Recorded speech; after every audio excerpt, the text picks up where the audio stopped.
Ito po ang tinatawag na EMG na John Wick 3 Combat Master. At ngayon mga master, kung nakikita niyo yung mga post sa Facebook ngayon, ay malapit na ipalabas ang John Wick 4. Okay? So ito, mga master, ito po yung aking unit na John Wick. So ipapakita natin sa inyo mga master ha. Okay. So tingnan niyo naman master. Meron pa siyang oath marker ni John Wick. At syempre yung mga gold coins. Dito nakarami ang aking naging mission mga master. Yan, marami na ako nakatay na mga assassins. Okay?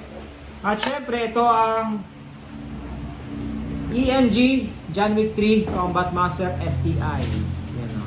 Kung makita nyo mga master, iba na po yung kulay ng aking outer barrel. Bakit? Syempre yung stock barrel nito, ito po ay kumukupas at nagagasgasan. So ang ginawa ko, niliha ko na po yan ng pinong-pino para lumabas na lang yung tunay na kulay ng barrel. Okay? So yan po siya. Check nyo po na maigi mga master. Combat Master. Ayan o. Okay? So, tabi muna natin to. At syempre, tayo po ay mag-upgrade. So ano ba yung upgrade natin dito mga master? Naglagay magazine. Ano ba yung upgrade natin dito? Master Junior, ano ba yung masasuggest mo na pwede natin ilagay dito, Master?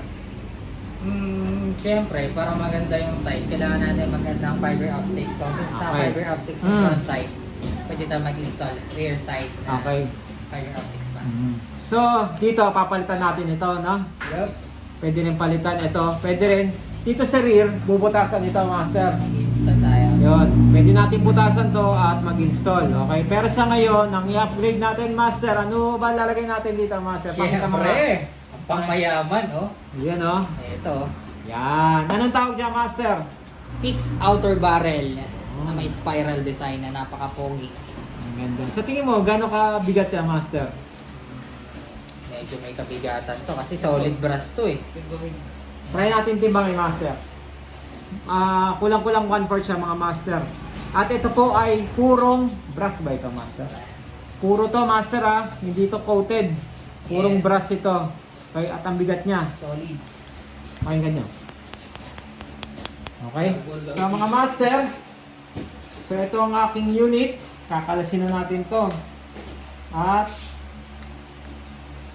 tanggalin natin yung aking outer barrel. So ito po yung stock. Okay? Yan o. Okay, so ito yung stock. Ito yung stock. At ito yung ikakabit natin ngayon mga master. Brass ito, solid brass. Okay, so master. Oo na?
Okay mga master, so ngayon natapos na natin na upgrade yung ating John Wick na nilagyan natin ng fixed barrel, outer barrel mga master.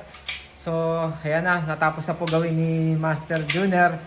So mga master, kung gusto nyo po magpa-upgrade ng inyong mga airsoft pistol, rifle, sniper, magpa-repair, kung ano mang gusto nyo gawin sa inyong mga airsoft, alam nyo na ang gagawin nyo. Hanapin nyo po si Master Sai dito sa ating shop, Easy Airsoft. So Master, ano bang masasabi mo sa in-upgrade mo ngayon, Master? So, okay naman to kasi mahilig si Master ko sa ano gayahin si John Wick. So ayan. So nag-install tayo ng fixed outer barrel and then modify natin ng konti yung internals para mas maganda yung accuracy ng unit ni Master Koy. So sige Master Koy, So, hindi mo na i-try. bukod sa outer barrel, ano ba magandang ilagay natin dito, Master? Yun, mas maganda yan kasi since naka-fixed barrel ka na, para mas maganda yung aiming, mag-install tayo ng fiber optics sa Fiber rear. optics dito. Okay. Ano pa? Ano pang maganda ilagay?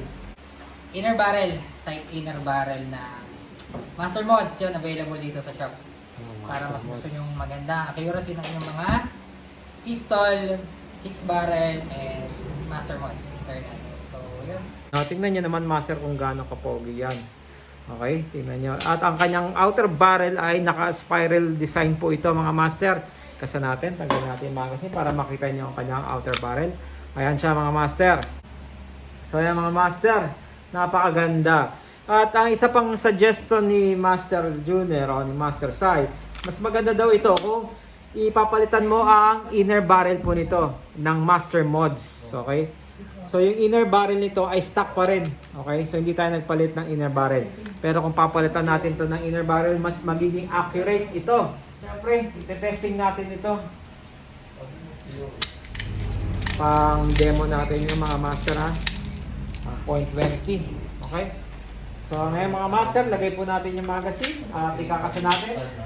At ang napansin ko dito mga master sa unit na ito, mas bumigat na siya mga master. Kasi itong outer barrel na to ay napakabigat. So yung timbang niya nagbago na mga master.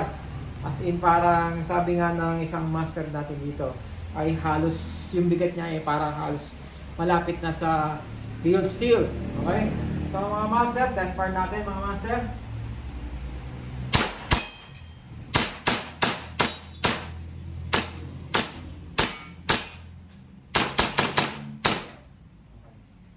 Master, so pag wala na po itong bibis, naglalak pa rin kanya slide. So, para tayo mga master, lagay natin sa unit. B-slide.